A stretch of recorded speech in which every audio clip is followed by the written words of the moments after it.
बिहार मुजफ्फरपुर के परवेज आलम, जो कि देश की बहुत बड़ी बड़ी फर्नीचर कंपनी को पीछे छोड़ करके बिहार का नाम रोशन कर दिया। फर्नीचर की दुनिया में बहुत ज्यादा कंपटीशन है। नेशनल इंटरनेशनल ब्रांड को अफजल फर्नीचर टक्कर दे रहा है। बिहार के गांव का एक छोटा सा लड़का, एक बढ़ई का काम करने वाला एक लड़का करोड़पति कैसे बन गया? कि क्या बिहार में बिजनेस करना बहुत मुश्किल है जैसे दूसरे राज्य के लोग सोचते हैं? सोशल मीडिया पे आप बहुत ज्यादा छाए हुए हैं, कहीं भी कुछ भी खोलो, YouTube, Facebook, Insta, Afzal furniture नजर आ जाता है। रिस्क लेने से लोग बहुत ज्यादा डरते हैं। आप रिस्क को किस नजरिए से देखते हैं? अच्छा, अफजल फर्नीचर का सीक्रेट क्या है जो बाकी कंपनियों से इसको अलग बनाता है, बताना चाहेंगे? रेपुटेशन सबसे बड़ी करेंसी है और आज 16 साल हो गया है। 16 साल में मतलब हजारों लोगों ने मेरे साथ काम किया, करोड़ों का काम किया।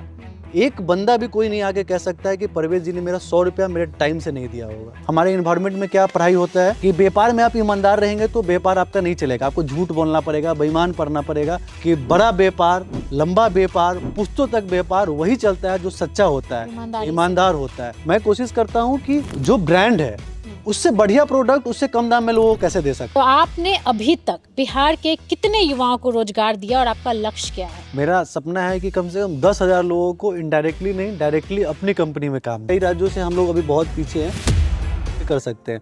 देखिए, सिर्फ पैसा कमाना होता तो आज हमारे पास सैकड़ों फ्रेंचाइजी की इंक्वायरी पड़ी रहती है। डेली कॉल आता है, भैया मेरे को फ्रेंचाइजी चाहिए, 100 फ्रेंचाइजी बेचूंगा, 100 करोड़ रुपए मेरे अकाउंट में आ जाएगा। उसका माल बिके या न बिके मेरे को उससे कोई फर्क नहीं पड़ता।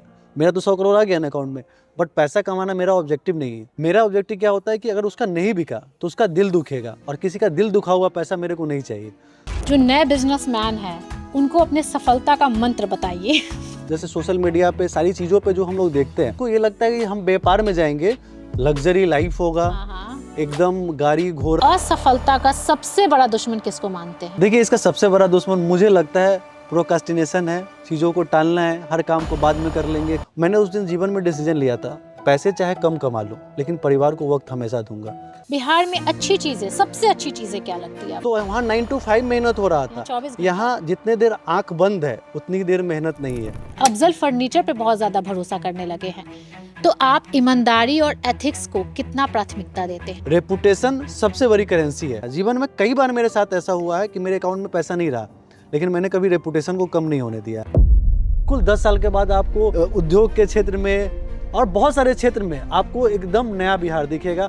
वो लोग सोचते हैं कि बिहार में कुछ हो ही नहीं सकता, उनको क्या बोलिए? अब हम ये जानेंगे कि आप इतने कम उम्र में बिहार के इतने सक्सेसफुल बिजनेसमैन कैसे बन गए, कैसे संघर्ष किया, कौन कौन आपके पीछे रहे? देखिए, सीक्रेट की बात यही है कि हर रोज जो इंसान उठता है, हर इंसान के पास 2 ऑप्शन होता है। सुबह उठ के अच्छा काम करना, जो उसके फ्यूचर के लिए बढ़िया है उसके प्रति काम करना, या फिर समय को बर्बाद करना, मोबाइल टिपना, फालतू के जो चीज़ें हैं उसमें अपना समय को बर्बाद करना। उसमें से कुछ लोग ऐसे होते हैं जो समझते हैं कि हम अपने समय को बर्बाद करेंगे तो ये समय एक दिन हमको बर्बाद कर देगा। क्या बात? और कुछ लोग ऐसे होते हैं जो सब कुछ समझ के भी समय को बर्बाद करते रहते हैं। लेकिन कुछ समझदार लोग हो जाते हैं जो समझ जाते हैं कि हमको समय को बर्बाद नहीं करना है। बाकी जितने भी जो मेजॉरिटी लोग हैं वो यही गलती कर रहे हैं कि वो कुछ कर नहीं रहे हैं, इस वजह से वो वहीं पे रुके हुए हैं। मुझे उनसे आगे निकलना है तो हर दिन वो करना पड़ेगा जो वो नहीं कर रहे हैं। मैं हर दिन खुद से सवाल करता हूँ कि मेजॉरिटी लोग क्या कर रहे हैं, किस वजह से वो लोग वहाँ नहीं पहुँच पा रहे हैं जहाँ मुझे पहुँचना है। जैसे आपको गाड़ी चलाना हो तो उसके साथ एक मैनुअल मिलता है कि कैसे कैसे चलाना है, वैसे ही जीवन में आपको जिस फील्ड में भी सक्सेसफुल होना हो उस फील्ड का एक मैनुअल है। आपने एक बार डिसाइड कर लिया, जैसे मैंने डिसाइड कर लिया कि फर्नीचर इंडस्ट्री में हमको बेस्ट ब्रांड बनाना है, उसके बाद मैं क्या करता हूँ, उस मैनुअल को फॉलो करता हूँ। फिर मेरा मूड रहे ना रहे, काम करने का मन करे ना करे, उसके लिए फिजिकली मेंटली जो प्रिपरेशन चाहिए मैं मूड के हिसाब से नहीं करता। और प्रोसेस को फॉलो करके आप किसी भी काम में सफल बन सकते हैं। और प्रोसेस का मतलब ये नहीं है कि आपको एक दिन में अपने आप को पूरी तरीके से एकदम झोंक देना है, सब कुछ कर लेना है। मैं जीवन को ये समझता हूँ कि जीवन 100 मीटर की रेस नहीं है, ये लाइफ टाइम एक लाइफ स्टाइल है। तो आप बहुत बड़ी चीज़ें नहीं करेंगे, छोटी छोटी चीज़ें भी वो करेंगे ना जीवन में जो आपको बनना है, तो एक दिन सफल बन जाएंगे। कि क्या बिहार में बिजनेस करना बहुत मुश्किल है जैसे दूसरे राज्य के लोग सोचते हैं? देखिए, मेरा जो अनुभव जहाँ तक रहा है, हमारे यहाँ एक आदमी की मानसिकता है, जैसे मैं अगर थोड़ा सा खराब हूँ तो उसमें लोग थोड़ा सा और जोड़ देंगे, कहेंगे ये इंसान बहुत ज़्यादा खराब है। आप थोड़े से अच्छे हैं तो उसमें थोड़ा सा और लोग जोड़ देंगे, कहेंगे कि ये बहुत ज़्यादा ख़राब है। तो ये हमारे यहाँ ज़्यादातर होता है। तो देखिए, हो सकता है कि कई राज्यों से हम लोग अभी बहुत पीछे हैं। मेरा जो अनुभव रहा है बिहार में व्यापार करने का, मेरा बहुत ही सकारात्मक अनुभव रहा है। और जितना मुश्किल लोग जैसे सोशल मीडिया पे सारी चीज़ों पे जो हम लोग देखते हैं, मेरे समझ से सोशल मीडिया की दुनिया और रियलिटी की दुनिया बहुत अलग है। जब आप सोशल मीडिया की दुनिया से बाहर निकलेंगे तो आपको समझ में आएगा कि जो चीज़ें आप समझ रहे थे, जो चीज़ें आप सोच रहे थे, उससे असलियत बहुत अलग है। और जब आप अच्छा काम करेंगे तो मेरा अनुभव यही रहा है कि मैंने आज लगभग 15-16 साल बिहार में काम करते हो गया। और बिहार के लोग जो है वो मतलब क्या है कि ओपन हार्ट है। आप कुछ अच्छा करेंगे तो एकदम दिल से सपोर्ट करेंगे, और कुछ बुरा करेंगे तो दिल से विरोध करेंगे। क्या बात, तो मतलब खुल के जो करते हैं खुल के करते हैं। तो इस वजह से कई लोगों को इस चीज़ का बुरा लग जाता है। लेकिन मेरा अनुभव बिहार में व्यापार करने का अभी तक का बहुत ही सकारात्मक रहा है। मुझे किसी तरीके की परेशानी महसूस नहीं हुई है। अगर फ्यूचर में कुछ भी होगा तो मैं खुल के आपसे बताऊंगा कि हाँ, इस तरीके की परेशानी होती है। बहुत सपोर्ट मिलता है। बहुत सपोर्ट मिलता है, चाहे पब्लिक का हो या फिर कोई भी चीज़ों का हो। अगर सपोर्ट नहीं मिलता तो आज लगभग 30,000 घरों में हमारा प्रोडक्ट है, और हर वर्ग के लोगों ने हमसे सामान परचेज किया है बिना किसी भेदभाव के और बिना ये सोचे कि। और कई लोगों ने तो मुझे फ़ोन करके बताया यहाँ तक कि आप बिहार में के हैं, बिहार के लिए अच्छा काम कर रहे हैं, तो मुझे अच्छा लगता है और आपको देख के मुझे प्रेरणा मिलती है। तो हम लोगों को विज़न लेके चले थे कि बिहार में 10,000 लोगों को रोज़गार देना है। तो ये लोगों को हमारी सोच अच्छी लग रही है, लोग सपोर्ट कर रहे हैं। जो नए बिजनेसमैन है उनको अपने सफलता का मंत्र बताइए। देखिए, मैंने पहले स्टार्टिंग में ही बात किया था, किसी भी व्यापार में देखिए, व्यापार एक सोच है, और सोच आप खराब लेके आएंगे ना, आपका व्यापार कभी सफल नहीं होगा। अच्छा। आज जो भी व्यापार करने आते हैं उनकी ये मानसा है, उनको ये लगता है कि हम व्यापार में जाएंगे, लग्जरी लाइफ होगा, एकदम गाड़ी घोड़ा, ये नौकर चाकर, हम गाड़ी से उतरेंगे, 4 लोग आएंगे, मेरा गेट खोलेंगे, हम खाना खाएंगे, मेरा बर्तन धोएंगे। हम हर युवा को ये संदेश देना चाहते हैं कि बिजनेसमैन भौकाली टाइट करने के लिए नहीं होता है, बिजनेसमैन क्या कहते हैं, ये दिखावे के लिए नहीं होता है। असल व्यापारी वही बनता है जो समझता है इस बात को कि बिजनेसमैन एक सेवा करता है। मतलब पीछे बहुत मेहनत है वो नहीं देखते हैं, बस हाँ, लग्जरी लाइफ। वो गलत सोच के साथ व्यापार में नए जो युवा है वो गलत सोच के साथ आते हैं। तो आप पहले दिन से ये माइंडसेट रखें कि आप व्यापार करने आ रहे हैं तो आप सेवा देने आ रहे हैं, तो आप सेवा करने वाले बनने वाले हैं। तो आपको अपने कस्टमर के प्रति, अपने लोगों के प्रति, अपने समाज के प्रति आपको ईमानदार बनना पड़ेगा और सेवा का भाव रखना पड़ेगा। ये नहीं कि राजा का भाव रखना पड़ेगा। आप राजा नहीं बनना है, आप सेवा करने आए हैं लोगों का। और अगर आपने गलत भाव रखा तो आपका उसी दिन से व्यापार समाप्त हो जाता है। तो जितने भी नए बिजनेस करने वाले लोग हैं वो समझे कि व्यापार में आपको हर दिन बहुत मेहनत करना पड़ेगा। जीवन के जिस फेज में भी आप रहेंगे आपको मेहनत करना ही पड़ेगा। मेरा ये मानना है कि जिस चीज़ पे आप ध्यान नहीं देते वो चीज़ खराब हो जाता है। व्यापार पे ध्यान नहीं देंगे, व्यापार खराब हो जाएगा। परिवार पे ध्यान नहीं देंगे, परिवार खराब हो जाएगा। तो आपको लाइफ में जो चीज़ें करनी है उस पर आपको ध्यान हर दिन देना पड़ेगा। हर दिन उस काम को जब करेंगे, और काम करने में किसी को मज़ा नहीं आता है। तो लोग जो ये सोचते हैं कि बिजनेस 9 to 5 जॉब नहीं करना है, फिर जॉब में तो बहुत मेहनत होता है, मेहनत करना है। तो वहाँ 9 to 5 मेहनत हो रहा था, यहाँ जितने देर आंख बंद है उतनी देर मेहनत नहीं है। फिर कभी कभी क्या है कि आंख बंद होने के बाद भी सपने में ही प्लान रहता है कि आज उस कस्टमर की प्रॉब्लम को कैसे सॉल्व करेंगे, परसों वो हमारा जो सप्लायर को पेमेंट करना है वो कैसे जाएगा, परसों हमारा रेपुटेशन कैसे बचेगा, उसको कैसे कंप्लेन आ रहा है। तो कई बार तो 24 घंटे आप सपने में भी यही सोचते रहते हैं कि क्या प्रॉब्लम है, उसको हम कैसे सॉल्व कर सकते हैं। तो व्यापार जो है ये कमज़ोर लोगों के लिए, लालची लोगों के लिए बिल्कुल भी नहीं है। आप आएंगे शॉर्ट टर्म में थोड़े से पैसे कमा लेंगे, आपको बहुत लंबे समय तक नहीं चलने वाले हैं। तो अगर आप नया नया व्यापार करने वाले हैं तो मेरी राय होगी कि जो भी लोग नए बिहार के युवा है व्यापार करने आ रहे हैं तो आप व्यापार में आइए, फुल ईमानदारी से आइए और तन मन से ये सोच के आइए कि हम लोगों की सेवा करने के लिए आए हैं। हम अब जो हमारे टीम के लोग हैं उनकी सेवा करने के लिए आए हैं और एक अच्छा इम्पैक्ट करेंगे। और अच्छा इम्पैक्ट करेंगे तो आप पैसे भी कमाएंगे। लेकिन आप जब पैसे कमाएंगे, जैसे मैं अभी बच्चा था तो मेरा शौक क्या था कि जब मैं बिजनेसमैन बड़ा बन जाऊंगा तो मेरे पास बड़ी बड़ी गाड़ियाँ होंगी, 4-5 नौकर चाकर होंगे, मतलब लग्जरी लाइफ स्टाइल होगा। लेकिन जब मैं आज लाइफ के इस स्टेज में हूँ तो मुझे समझ में आता है कि वो सारे जो सपने होते हैं वो फिल्मी होते हैं जो हम लोगों के दिमाग में प्लांट किए जाते हैं। असल में कोई बिजनेसमैन वैसा नहीं होता नहीं है। होता। आज मेरे जीवन में ये समझ में आ गया कि मुझे वो लग्जरी गाड़ियों पे चढ़ने का मेरे पास वक्त नहीं है, अच्छे खाने खाने का मुझे पता है कि मेरा उससे हेल्थ ख़राब हो जाएगा तो वो खाना नहीं है। और मतलब आदमी इसीलिए यही सब चीज़ें सोचता है कि अच्छा खाना खाना है, वैकेशन में घूमने जाना है। कितनी देर घूम लेंगे, 2 4 5 जगह साल घूमेंगे, उसके बाद पता चलेगा कि घूम के भी बोर हो गए। बोर होगा, उसके बाद घर ही लोग पे मन लगेगा। घर पे मन लगेगा। उसके बाद आप चाहेंगे कि आराम करते हैं, तो मैंने ये भी ट्राई कर लिया। 1 महीने मैंने लगातार सोया, हाँ, फिर आप सोने से भी आपको नफरत हो जाएगा, बोर हो जाइएगा।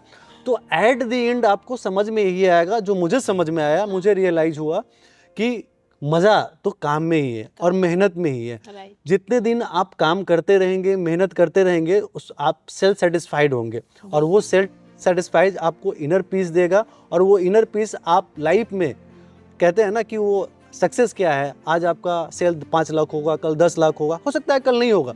तो जब आपके पास इनर पीस होगा ना, तो बिजनेस में शांति होगा। और बिजनेसमैन को शांत रहना बहुत ज़रूरी है। नहीं तो कहते हैं ना कि ट्रेन की डब्बा ही परेशान है तो फिर पीछे की वो होगी, आपकी टीम परेशान होगी, फिर आपका वो पूरा बिजनेस परेशान हो जाएगा। तो सवाल ये है कि आपकी शादी भी हो गई है, आपके बिल्कुल। बच्चे भी हैं, बिल्कुल। तो काम और निजी जीवन को कैसे बैलेंस करते हैं? देखिए, हमारे यहाँ क्या है ना, लोग ऐसा सोचते हैं कि बहुत, मतलब क्या है ना, लोग अपने आप को कहते हैं कि हम बहुत बिजी है। असल में लोग होते नहीं है बिजी। असल में लोग स्क्रीन टाइम चेक करेंगे तो 5 से 10 घंटे, 5 घंटे 7 घंटे उनका स्क्रीन टाइम होता है। तो आप अगर चीज़ों को बैलेंस करेंगे अच्छे से, तो आप देखेंगे कि मेरे को खुद के लिए भी 2 घंटे वक्त होता है, जिसमें अच्छा खाना खाना है, साफ़ सुथरी खाना खाना है, एक्सरसाइज करना है, उसके लिए भी मेरे पास वक्त होता है। करते हैं एक्सरसाइज? डेली करता हूँ, कम से कम हर दिन 2 घंटे मैं फैमिली को देता हूँ। मेरे पिताजी 40 साल की उम्र में डेथ कर गए, और मेरे पिताजी जब डेथ किए थे तो मुझे आज भी याद है, वो जब डेथ किए थे तो मेरे पिताजी, मैं आज जिस जीवन में हूँ, मेरे पिताजी 20 साल की 18-20 साल की उम्र से काम स्टार्ट किए होंगे, और 40 साल की उम्र तक वो एक दिन भी घर पे 1 घंटे भी नहीं रहे। और जैसे हम आप बैठ के बात कर रहे हैं, वैसे हमारे साथ कभी 2 घंटे बैठ के बातचीत नहीं किए। तो जब वो आखिरी दिन पे जब उनका डेथ हुआ, उस दिन हम लोग हॉस्पिटल में लेके गए थे। तो जब वो बेड पे थे तो शायद मेरे को ऐसा फील हुआ कि जो डेथ करने वाले लोग होते हैं ना, उनको पहले से पता शायद लग जाता है, क्योंकि पेन वगैरह उस लेवल का होता है ना, कि पहले पता चल जाता है कि अब शायद ये अब इस लेवल का पेन है कि शायद ये आखिरी टाइम है। तो उनके आंखों से आंसू निकल रहा था, ऐसे पूरा एकदम इधर से आंसू निकल रहा था। तो जब वो आंसू निकल रहा था तो मेरे उस समय दिमाग में आया, शायद उनको ये अफसोस हो रहा होगा कि मैंने फैमिली को वक्त नहीं दिया। भले ही मैंने कुछ पैसे, क्योंकि उस समय उनकी फैमिली कंडीशन ऐसे ही थे कि मेहनत करना है, तो उन्होंने अपने लाइफ में बेस्ट किया। लेकिन हर इंसान को ये रहता है कि उस समय पैसे याद नहीं आते, उनको फैमिली को दिया गया टाइम ही याद आता है। तो मेरे को लगा कि मेरे पिताजी को टाइम याद आ रहा है। वो मैंने उस दिन जीवन में डिसीजन लिया था, पैसे चाहे कम कमा लूँ लेकिन परिवार को वक्त हमेशा दूंगा। आज 15-16 साल हो चुका है मेरे पिताजी का डेथ किया हुआ, जीवन में कोई ऐसा दिन नहीं गया होगा। हाँ, कभी हो गया, मतलब 15-20 साल में कभी स्टोर की ओपनिंग है या कोई ऐसा बिजी शेड्यूल है जिसमें घंटे 2 घंटे नहीं टाइम दे पाया हूँ, लेकिन नहीं तो मैंने अपने बच्चों को, अपने परिवार को हर दिन 2 से 3 घंटे टाइम दिया है। या मैं जब जाऊँ तो मेरी आंखों में ये आंसू ना हो, अफसोस के आंसू ना हो कि मैंने अपने परिवार को वक्त नहीं दिया। पैसा कमा लिया, वक्त नहीं दिया। पैसा कमा लिया, वक्त नहीं दिया। पैसे आप लाख कमा ले और अपने फैमिली को ही खुश नहीं, कहते हैं ना, आप सारी दुनिया को खुश कर दिए और आपने अपनी फैमिली को ही खुश नहीं कर पाए, तो आप, मेरे नज़र में वो लोग सक्सेसफुल नहीं है। सारी दुनिया आपसे खफा है, आपकी फैमिली आपसे खुश है, तो आप अपने परिवार के हीरो है। और ऐसे लोगों को हम दिल से अच्छा मानते हैं। अपने परिवार के लोगों को हीरो बनना चाहिए। आज लोग क्या है ना, दुनिया में दुनिया का हीरो बनना चाहते हैं। आप क्यों दुनिया का हीरो बन रहे हैं? अपने माता पिता का हीरो बन जाए, अपने फैमिली को समय दीजिए, अपनी फैमिली का हीरो बन जाइए, आपकी ज़िंदगी सफल हो जाएगी। मैं बिज़नेस में भी पूरा वक्त देता हूँ और हेल्थ को देने के लिए भी। जो आदमी खुद के प्रति ईमानदार नहीं है, जो अपने हेल्थ के प्रति, खाने के प्रति ध्यान नहीं देता, वो दूसरे के प्रति क्या ईमानदार बनेगा? तो सभी को हेल्थ के प्रति ध्यान देना चाहिए। बिल्कुल। जो अपने प्रति ईमानदार नहीं है, जो अपने खुद की हेल्थ के लिए ईमानदार नहीं है, उसको पता है कि खराब चीज़ खा रहे हैं, मेरा हेल्थ खराब होना है, वो दूसरे के लिए क्या ही ईमानदार बनेगा? कि पैसा कमा रहे हैं तो अच्छी बात है, पैसा ज़रूरी है, लेकिन फैमिली और हेल्थ वो भी बहुत ज़रूरी है और उस पर भी ध्यान देना चाहिए। बिल्कुल। और मैं कई ऐसे लोगों को, बिजनेसमैन को देखता हूँ, व्यापारी लोगों को देखता हूँ, मुझे दया आती है। ऐसी ज़िंदगी लोगों ने अपनी बना ली है कि थोड़े पैसों के चक्कर में, मतलब ना परिवार को वक्त दे पा रहे हैं, ना अपने शरीर को शरीर समझ रहे हैं। नहीं समझ। अब वो उनको ऐसा लग रहा है कि मैं कुछ पैसे कमा लूँगा। आप वो जो पैसे कमा लेंगे कुछ दिन में वो डॉक्टर को दे देंगे, फिर आपके पास ना पैसा रहा और ना आपके पास परिवार रहा। तो चीज़ों को मैनेज करें अच्छे से। नहीं मैनेज करेंगे तो लाइफ आपकी बहुत बेकार हो जाएगी और मैनेज करेंगे तो जन्नत यहीं मिल जाएगी। जैसे आज के डेट में बिहार के लोगों के लिए, बिहार के युवाओं के लिए आप मोटिवेशन हो चुके हैं, ठीक है, तो क्या बोलिएगा वो जो नए युवा है उनको बिहार में बिजनेस करने के क्या फ़ायदे? मेरा ये मानना है कि मैं ये सफल आज हो पाया हूँ तो इस कारण से हो पाया हूँ कि आज मैं लोगों की नीड को समझ पाता हूँ कि एक मैंने गरीब के साथ भी अपना जीवन जिया है, एक अमीर के साथ भी अपना जीवन जिया है। बिहार को आगे बढ़ाना भी ये सब तो मैंने लोगों को समझा है। जब आप जहाँ के रहते हैं वहाँ के लोगों को आप अच्छे से समझ पाते हैं तो वहाँ से अच्छी अपॉर्चुनिटी आपको व्यापार करने के लिए कहीं नहीं है। आप कोई लंदन से पढ़ाई किए हैं और उनको बिहार में व्यापार करने के लिए लाए तो उनको कस्टमर की क्या समझ होगी कि उनको समझ ये होगी कि यहाँ पे 1 लाख का प्रोडक्ट तो बहुत सस्ता है, कोई भी खरीद लेगा। लेकिन ग्राउंड रियलिटी आपको नहीं पता होगा। लेकिन अगर आप बिहार में जन्म लिए हैं तो आपको सिखाने की ज़रूरत नहीं है, आपको खुद पता है कि यहाँ के कितने का प्रोडक्ट बिकेगा, कैसा प्रोडक्ट लोगों की पसंद है। तो बिहार में मेरा ये मानना है कि अभी डिमांड बहुत ज़्यादा बढ़ रहा है और यहाँ पे सप्लाई बहुत कम है। तो सप्लाई बहुत कम है और अच्छे काम करने वाले लोग कम। जैसे आप कंपेयर करें अलग बड़ी सिटीज़ से तो बड़ी सिटीज़ में काम करने वाले बहुत ज़्यादा है और अच्छी क्वालिटी के काम करने वाले बहुत ज़्यादा है। तो वहाँ पे कंपटीशन ज़्यादा है। तो जहाँ पे कंपटीशन ज़्यादा होता है तो वहाँ पे काम करना बहुत ज़्यादा मुश्किल है। यहाँ पे तो कंपटीशन अभी है ही नहीं क्योंकि अच्छे काम करने वाले बहुत कम है। तो आज आप जहाँ पे कंपटीशन कम है वहाँ पे काम करेंगे तो आपके सफल होने की चांसेस बहुत बढ़ जाती है। और आप बिहार से हैं तो आपको तो वो सोने पे सुहागे वाली बात है कि आप चीज़ों को समझ भी रहे हैं, कर भी रहे हैं। लेकिन आप जब भी करें तो आजकल क्या है ना, युवाओं को हर चीज़ जल्दी में चाहिए, एक्साइटेड रहते हैं एकदम से, झटके में यूनिकॉर्न बनाना है, करोड़पति बनना है, लोगों को दिखा देना है। लोगों को बस क्या है ना कि लोगों को काम करने का मकसद बना लिया कि लोगों को दिखा देना। किसी को दिखाने के लिए काम मत करिए। पहला 4-5 साल मोटिव रखिए कि हमको सीखना है।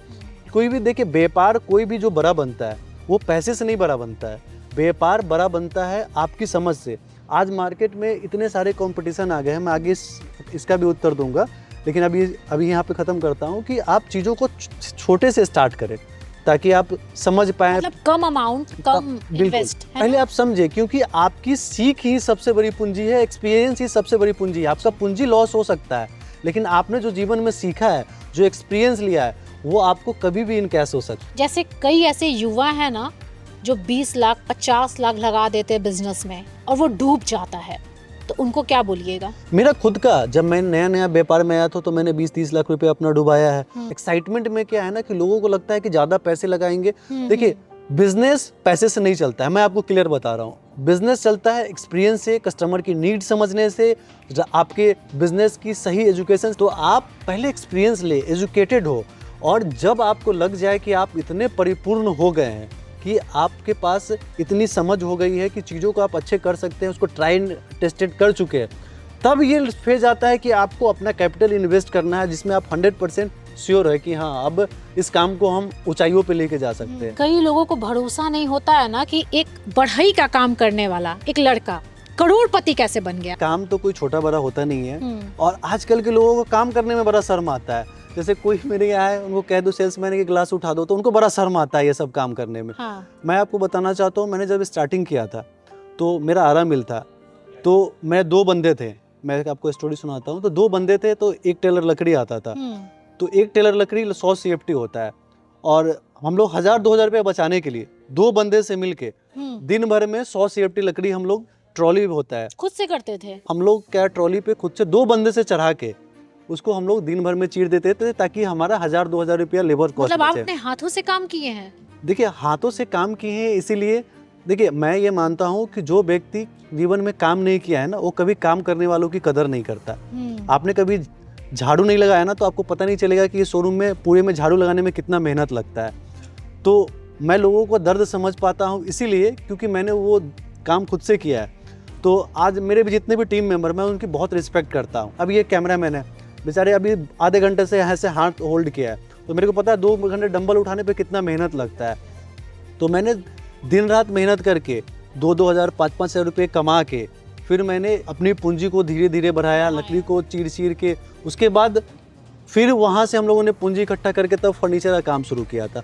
तो कोई भी काम जो है स्टार्टिंग में बहुत त्याग, बहुत स्ट्रगल, बहुत मेहनत मांगता है। अच्छा, अफजल फर्नीचर का सीक्रेट क्या है जो बाकी कंपनियों से इसको अलग बनाता है, बताना चाहेंगे? देखिए सीक्रेट वही होता है, मैं हर दिन खुद से ये सवाल करता हूँ, जैसे कि आपको दौड़ना हो तो मैं खुद से ये सवाल करता हूँ कि नॉर्मल आदमी कितना 100 मीटर दौड़ सकता है, तो मैं खुद को कहता हूँ कि मैं 250 मीटर दौड़ सकता हूँ। तो मैं हर दिन खुद से सवाल करता हूँ कि मार्केट के जो लोग हैं वो क्या कर रहे हैं, तो इतनी चीज़ें कर रहे हैं, तो मैं से 10 गुना ज़्यादा कैसे कर सकता हूँ। अच्छा। 10 गुना प्रोडक्ट की वैरायटी कैसे कर सकता हूँ, 10 गुना बढ़िया प्रोडक्ट की क्वालिटी कैसे कर सकता हूँ, 10 गुना ज़्यादा बढ़िया कस्टमर को सर्विस कैसे कर सकता हूँ।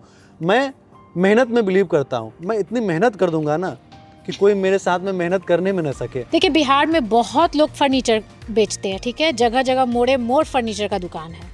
आप पे लोग इतना ट्रस्ट क्यों करते हैं? कैसे ग्राहक को भरोसा दिलाएं? देखिए मार्केट में आज जितने भी लोग काम करते हैं, मार्केट में लोग क्या है ना, अब समझदार है। पहले क्या होता था कि टीवी पे कोई हीरोइन आई, बोल दी फलाना साबुन बहुत बढ़िया है, लोग लगाने लगे। लेकिन वो अब ज़माना नहीं है। लोग क्या है ना, अब एजुकेट होते हैं, लोग समझते हैं, बूझते हैं, तब पैसा लगाते हैं। वो दौर ख़त्म हो गया। मैंने लोगों को सिखाया है कि सामान खरीदने से पहले आप किन बातों का ध्यान रखें, लोग मार्केट में आपको कैसे ठगते हैं। अच्छा।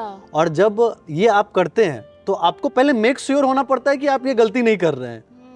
तो मैंने वो सीक्रेट, वो सारी चीज़ें जो फर्नीचर इंडस्ट्री का काला सच है, जो कोई नहीं मार्केट में, कई लोगों ने मुझे कमेंट सेक्शन में आके बोला कि भैया ये सब आप क्यों बता देते हैं वीडियो में। जैसे मतलब मैंने अगले फर्नीचर जो होते होंगे वो तो भड़क जाते होंगे आप पे। जैसे मैंने आपके साथ एक वीडियो बताया कि ये असली नकली कैसे पहचाने, हाँ। तो नीचे कितने लोगों का कमेंट आया कि भैया ऐसी वीडियो मत बताइए। क्योंकि बहुत लोग क्या है ना कि उनका माइंडसेट ही है कि हम अच्छा रखेंगे तो कस्टमर दाम सुन के भाग जाएगा। देखिए अच्छी चीज़ों का कंपेरिजन में थोड़ा सा प्राइस ज़्यादा होता है। तो जो नॉर्मल माइंडसेट के लोग होते हैं उनको लगता है कि हम अच्छी चीज़ें रखेंगे तो कस्टमर प्राइस सुन के भाग जाएंगे, इसलिए वो मतलब नकली सामान रखते हैं या घटिया सामान रखते हैं। लेकिन मेरा पहले दिन से ही मानसिकता था कि मेरे को एक ऐसा ब्रांड बनाना है कि मेरे बच्चे भी इस ब्रांड में काम करें और पुश्तों तक ये व्यापार चले। तो उस दिन से मैंने क्या किया कि लोगों को एजुकेट किया कि आप कैसे नहीं ठगाएं। मैं हर दिन ये नहीं सोचता हूँ कि मेरा सामान बिके, मैं हर दिन ये सोचता हूँ कि ग्राहक को कैसे एजुकेट करूँ कि मेरे से ना भी ले तो कस्टमर नहीं ठगाए। तो मार्केट से मैंने ये अलग किया। आज जो है ना, बिहार के कस्टमर को जो मेरे वीडियोस देखते हैं उनको मैंने इतना स्मार्ट बना दिया है कि दूसरे दुकान पे जब जाते हैं तो पूछते हैं ये लकड़ी ओरिजिनल है कि नहीं, सिल्ली का है कि नहीं है, क्योंकि उनको पता है कि डाल की लकड़ी आता है 2000 रुपये, सिल्ली का लकड़ी 500 रुपये आता है। घिस के भी बताते हैं आप? घिस के ही बताते हैं। प्लाई जो है नॉर्मल 2000 रुपये का एक बेड का आता है, वाटरप्रूफ 6000 का आता है। अब ये सोफे की फैब्रिक की हम उनको बात समझाते हैं कि 500 GSM का ये फैब्रिक लगा है। GSM मतलब क्या होता है कि GSM का मतलब हुआ कि ये मोटाई जिसका कपड़े का अच्छा रहेगा तो इसका कलर जल्दी नहीं जाएगा। तो ये डिटेल में जो मैंने लोगों को सिखाया तो लोग समझे कि जब ये बंदा सिखा रहा है तो होमवर्क करके आया है, क्या बात है, सीख के आया है। मतलब लोग जो हैं, जो व्यापारी हैं, वो अपना सामान बेचते हैं, आप ग्राहक को एजुकेट करते हैं, अवेयर करते हैं। और एजुकेट करने के लिए आपको पता है कि पहले कितना खुद को एजुकेट करना पड़ता है, उसके लिए खुद सीखना पड़ता है। सवाल तो इतना आता होगा ग्राहक का कि भाई जी से। तो उसके लिए मैंने खुद घंटों घंटों लगा के, चाहे वो इंटीरियर का चीज हो, चाहे वो चीज जो मैंने सीखा कि कलर को, जैसे ये सोफे के आप कलर देख लो कितना प्यारा लग रहा है, बहुत प्यारा। तो लोगों को लगा कि एकदम से ऐसा थोड़ी लग गया है। मार्केट में लोगों का क्या है ना कि वो काम इसलिए करते हैं क्योंकि उनको पैसा कमाना है। पैसा कमाना। उसमें मेरा अंतर ये है कि मैं अब इतने पैसे कमा चुका हूँ कि मेरे कमाना है। मैं इतने पैसे कमा चुका हूँ कि मेरे जीवन अच्छे से चल सकती है। मैं आज काम पैसे के लिए नहीं करता हूँ, मैं काम इसलिए करता हूँ क्योंकि मेरे को काम करना अच्छा लगता है। तो मैं काम वही करता हूँ जो मुझे अच्छा लगे। मेरे को अच्छा नहीं लगता है कपड़ा, मैं इसको लगाऊं ही मत। इसीलिए बिहार का नंबर 1 जो कंपनी है अफजल फर्नीचर बन। 25 से 30 हज़ार हमारे यूजर है, समझिए 25-30 हज़ार हमारे घरों में लोगों का सामान है। और मैं जो भी चीज़ें बोलता हूँ तो हर चीज़ आजकल क्या है कि पहले का ज़माना नहीं है, हर स्टोर के बाहर GST नंबर रहता है, आप वेरीफाई कर सकते हैं। लोग आज मजबूर हो गए हैं कि चीज़ों को रेट सही रखे, क्वालिटी सही रखे, क्योंकि उनको पता है कि अफजल फर्नीचर ने ऐसा वीडियो बना दिया है कि लोग अब ठगाने वाले नहीं है, अवेयर हो गए हैं कि घास भूसा का प्लाई रहता है, ये रहता है, तो लोग सीख गए हैं। यही कारण है कि लोग फेथ करते हैं, और फेथ एक दिन में नहीं बनता है।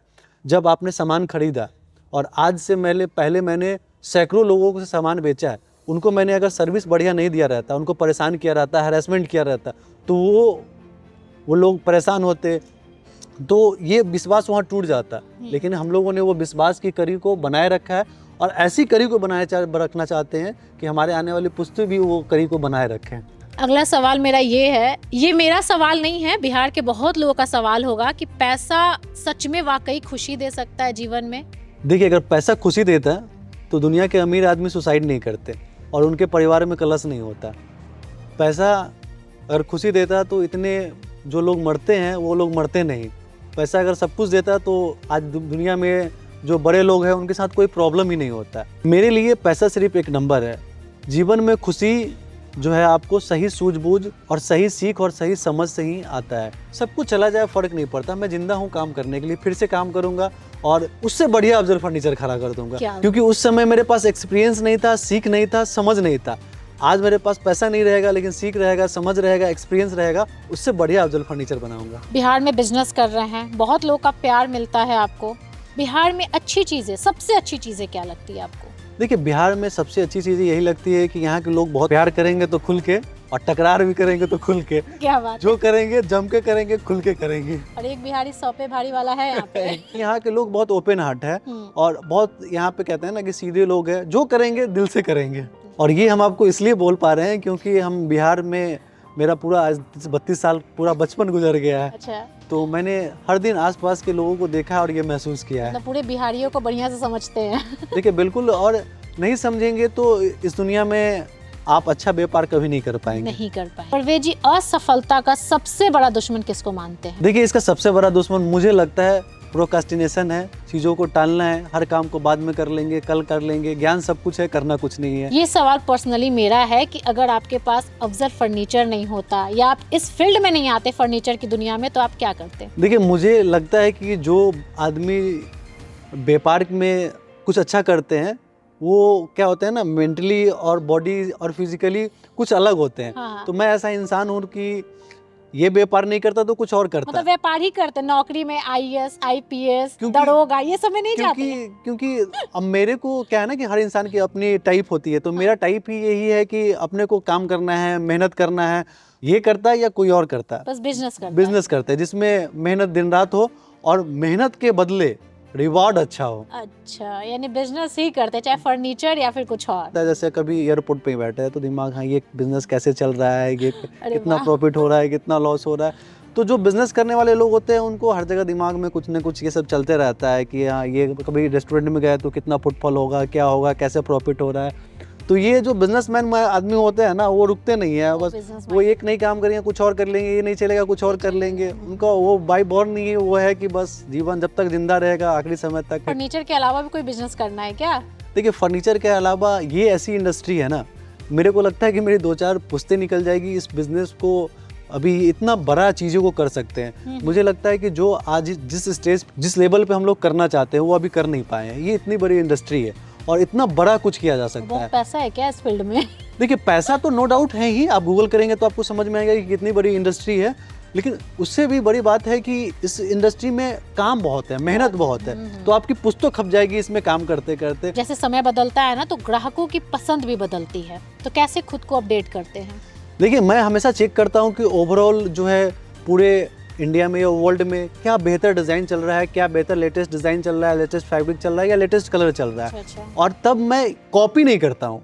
ये नहीं दूसरे लोगों की तरह कि मैंने देख लिया उसको कॉपी कर लिया। ये करता हूँ कि इसमें इंडियन फ्लेवर क्या डाल सकता हूँ, और उसके बाद बिहारी फ्लेवर भी डालते हैं और क्या? उसमें फिर बिहारी फ्लेवर क्या डाल सकता हूँ, और उसके बाद चीज़ों को जब ये दोनों मिक्सअप कर देता हूँ ना, तो एक नया चीज़ बन के तैयार हो जाता है। चलिए, आपके साथ जो काम कर रहे हैं या जो आपको बहुत ज़्यादा मानते हैं, उनके लिए आप अफजल फर्नीचर बहुत बड़ी कंपनी बन गई है, आपके साथ बहुत लोग जुड़े हुए हैं। कई बार ऐसा होता है कि समय कठिन होता होगा, तो आप लीडर हैं, आप कैसे उनको प्रेरित करते हैं, मोटिवेट करते हैं? देखिए, जीवन में कोई भी इंसान जो सफल बना है ना, वो अच्छे समय की वजह से सफल नहीं बना है, वो बुरे समय की वजह से ही सफल बना है।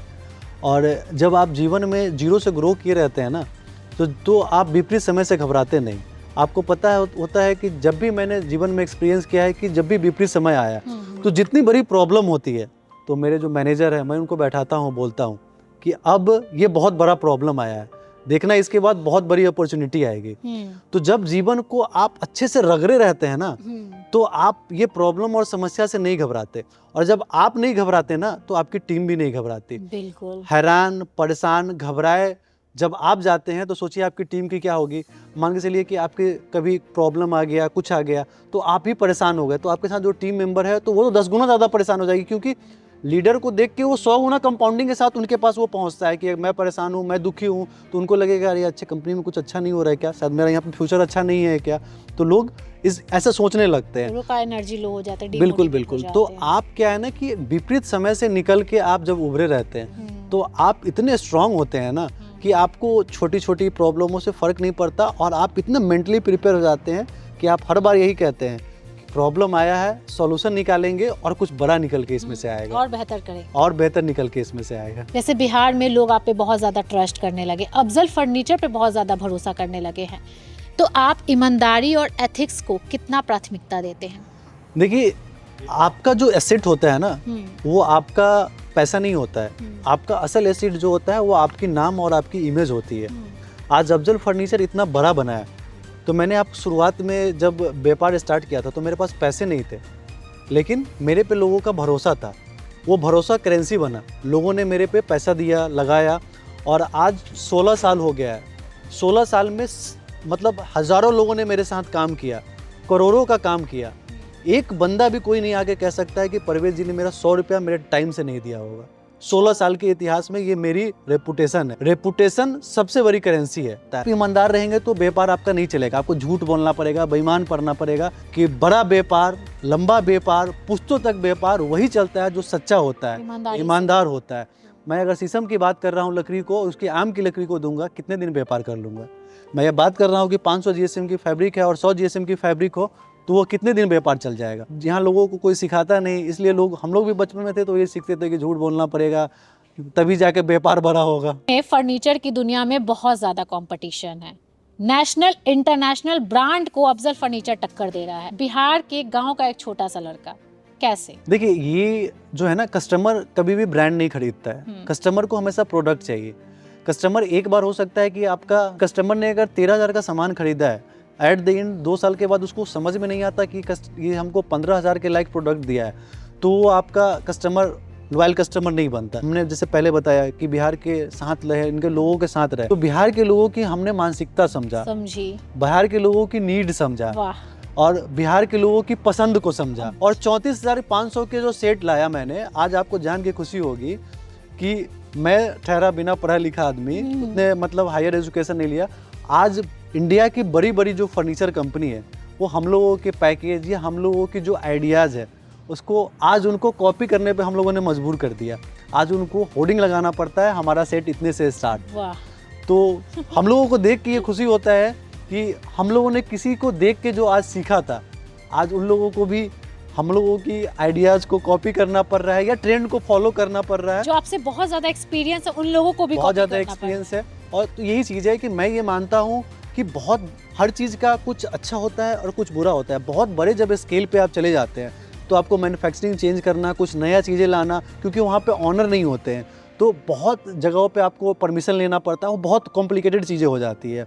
और क्योंकि ये ऑनर डिपेंडेंट शॉप है, यहाँ पे मेरे को ये सोफ़ा पसंद आया, आज बनाओ, कल से पास हो गया और बनने लगा। यही चीज़ें अगर बड़ी कंपनी में होगी तो इसको प्रोडक्शन में आने में 1 साल लगेगा। अच्छा। तो हर चीज़ का बड़ी कंपनी का कुछ फ़ायदा होता है तो कुछ नुकसान भी होता है। तो हम लोग उतनी बड़ी कंपनी हज़ारों करोड़ की नहीं है, तो इसका फ़ायदा ये भी है कि हम लोग कुछ चीज़ें, नई चीज़ें जल्दी जल्दी ला पाते हैं, अडॉप्ट कर पाते हैं, चेंजेस कर पाते हैं।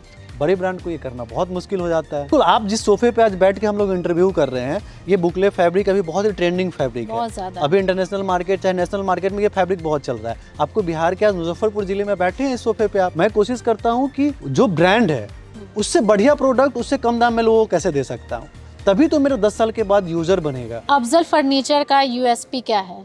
देखिए, यूएसपी हमारे टैगलाइन में ही छिपा है, असली अफोर्डेबल ब्रांड ऑफ बिहार। लोगों को प्रीमियम फर्नीचर अफोर्डेबल प्राइस पे दिलाना, यही हमारा यूएसपी है। सोशल मीडिया पे आप बहुत ज्यादा छाए हुए हैं, कहीं भी कुछ भी खोलो, YouTube, Facebook, Insta, Afzal furniture नजर आ जाता है। तो डिजिटल मार्केटिंग और इंटरनेट अफजल फर्नीचर को कैसे बढ़ाया, कितनी मदद मिली? देखिए, आज जो भी अफजल फर्नीचर जहाँ तक भी पहुँच पाया है, वो डिजिटल मार्केटिंग और जो है डिजिटल प्लेटफॉर्म इंटरनेट की वजह से ही पहुँच पाया है, लोगों तक हम पहुँच पाए हैं। तो शायद अगर आज के दिन में सोशल मीडिया नहीं होता तो अफजल फर्नीचर भी नहीं होता, क्योंकि जब हम लोग स्टार्ट किया था तो इतना पैसा थोड़ी था कि टीवी पे कमर्शियल ऐड करते, शायद होता बट छुपा हुआ होता। अफजल फर्नीचर बन पाया, ब्रांड बन पाया, उसमें पूरा क्रेडिट सोशल मीडिया की है और आप जैसे क्रिएटर्स की है, जो हम लोगों को सपोर्ट किए, मेहनत किए, और उस वजह से मैं दिल से हमेशा ग्रेटिट्यूड होता है आप लोगों के लिए। जो आज हम बने हैं उसमें आप लोगों का भी बहुत बड़ा योगदान है। मतलब इंटरनेट बिजनेस को आगे बढ़ा सकता है। आज के समय में इंटरनेट ही बिजनेस को आगे बढ़ा सकता है। जो सोशल मीडिया पे नहीं है वो बिजनेस बड़ा और ज़्यादा सेल स्केल हो ही नहीं सकता है। कस्टमर सर्विस और क्वालिटी के बीच संतुलन कैसे बनाए रखते हैं? देखिए, हमारा ह्यूमन का नेचर होता है, जब हम काम करेंगे तो गलतियां भी होगी। गलतियों को कम करने का एक ही तरीका है कि उसको स्टेप बाय चेकिंग करें।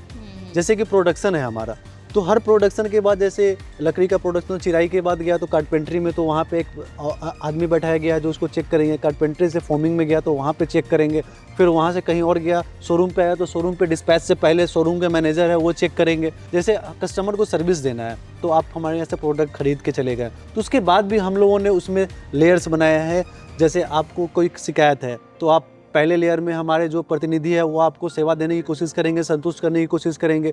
उनसे आप संतुष्ट नहीं होंगे तो उनके सीनियर मैनेजर है वो आपको खुश करने की कोशिश करेंगे। उनसे भी खुश नहीं होंगे तो उनके सीनियर मैनेजर है वो आपको 100% आपसे मर्जी रखेंगे और कोशिश करेंगे कि किसी भी तरीके से आपको संतुष्ट कर दे, तो पूरा सेटिस्फाइड कर दे। तो ये जब आप लेयर में चीज़ों को कर देते हैं तो आप मेक श्योर करते हैं कि एट द एंड, जैसे पहले लेयर में आपने 100 कंप्लेन आया तो उसमें आपने क्या किया कि 80% पहले ही फिल्टर हो गया, वो कस्टमर सॉल्व हो गए। 10 कस्टमर बचे वो उनके सीनियर मैनेजर ने सॉल्व कर दिया।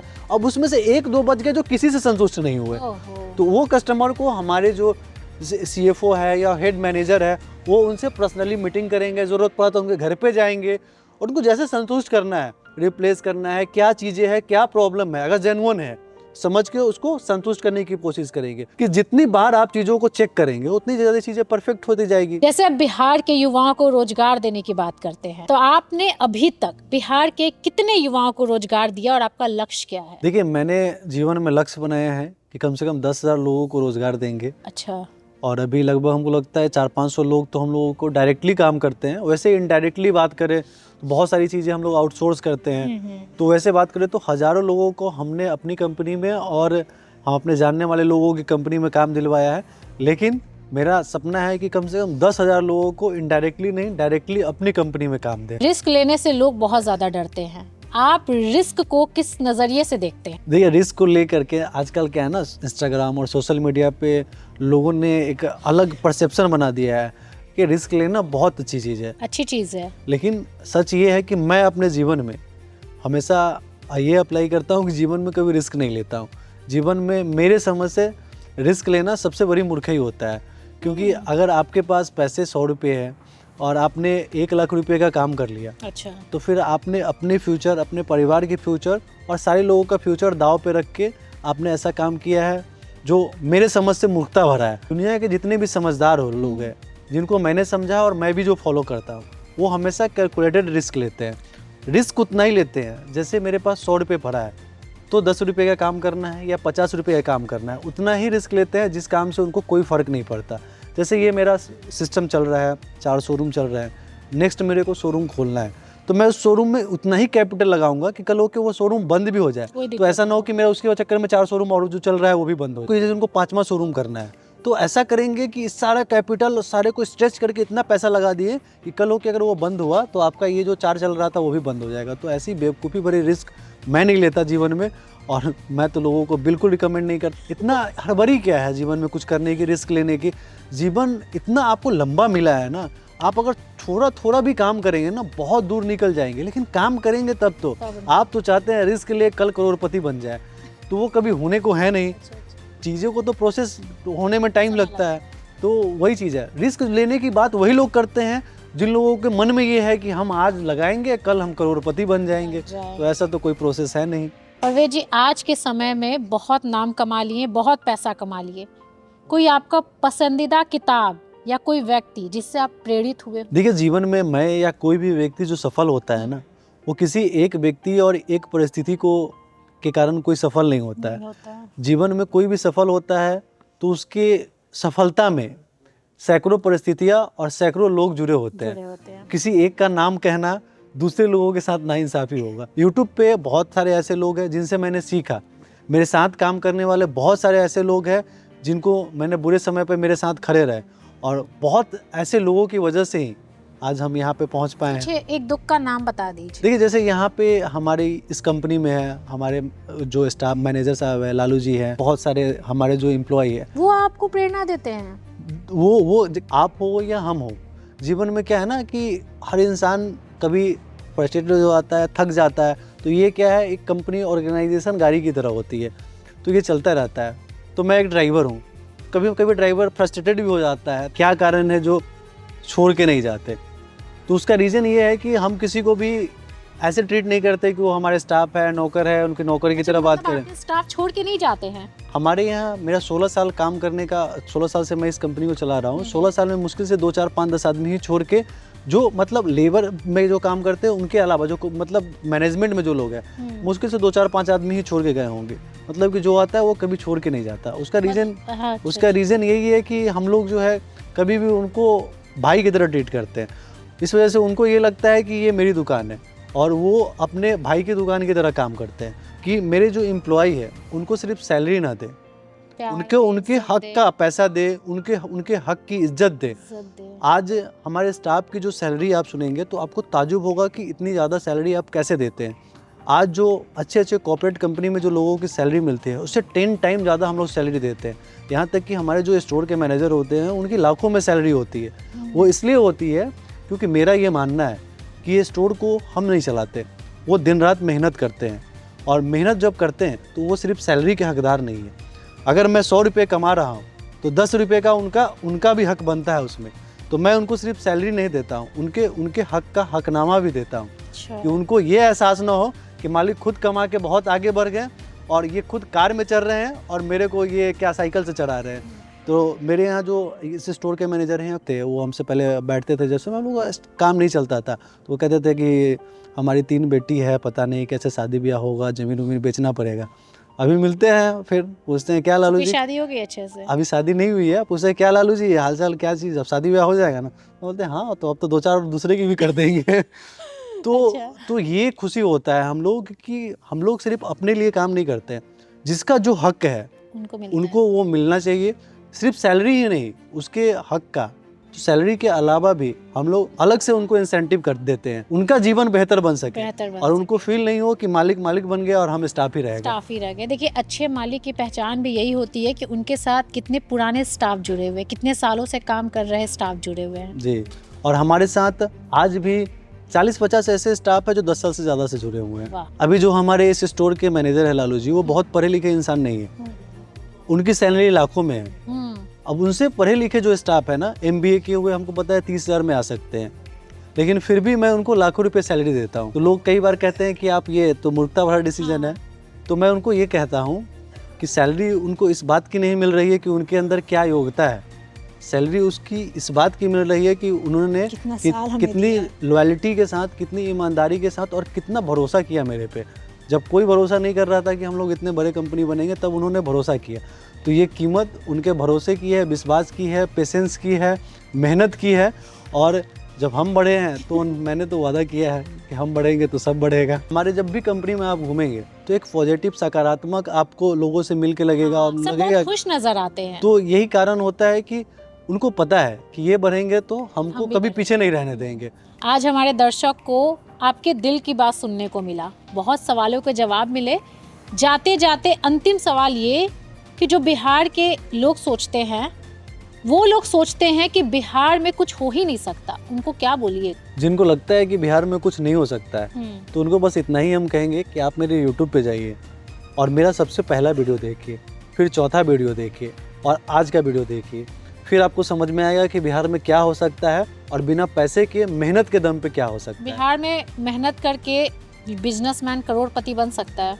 देखिए, पैसे तो बहुत छोटी चीज़ है, उससे भी ऊपर की चीज़ें आप कमा सकते हैं, इज्जत कमा सकते हैं, लोगों का कल्याण कर सकते हैं, बहुत सारी चीज़ें कर सकते हैं। देखिए, सिर्फ पैसा कमाना होता तो आज हमारे पास सैकड़ों फ्रेंचाइजी की इंक्वायरी पड़ी रहती है। डेली कॉल आता है, भैया मेरे को फ्रेंचाइजी चाहिए, 100 फ्रेंचाइजी बेचूंगा, 100 करोड़ रुपए मेरे अकाउंट में आ जाएगा। उसका माल बिके या न बिके मेरे को उससे कोई फर्क नहीं पड़ता, मेरा तो 100 करोड़ आ गया ना अकाउंट में। बट पैसा कमाना मेरा ऑब्जेक्टिव नहीं है। मेरा ऑब्जेक्टिव क्या होता है कि अगर उसका नहीं बिका तो उसका दिल दुखेगा और किसी का दिल दुखा हुआ पैसा मेरे को नहीं चाहिए। तो सिर्फ पैसे के लिए तो इंसान काम नहीं करता है ना। बिहार में जब आप काम करेंगे तो बहुत सारी चीज़ें समझ में आएगी। और बिहार में अभी जो है, मेरे को ऐसा लगता है कि आने वाले 10 साल में बिहार में बिजनेस का एक नया रूप आप देखेंगे और बिहार में जो है बहुत सारी नई चीज़ें होने वाली है, जो मुझे महसूस होता है। और बिल्कुल 10 साल के बाद आपको उद्योग के क्षेत्र में और बहुत सारे क्षेत्र में आपको एकदम नया बिहार दिखेगा। इसका रीज़न भी है, आज से पहले युवा इतना ट्रैवल नहीं करते थे, इतना उनको सोशल मीडिया, सारी चीज़ों का ये सारा नॉलेज नहीं मिल रहा था। लेकिन आज के आप इंटरनेट पे सर्च करेंगे तो सबसे ज़्यादा कंटेंट कंज्यूम करने वाले बिहार के लोग हैं।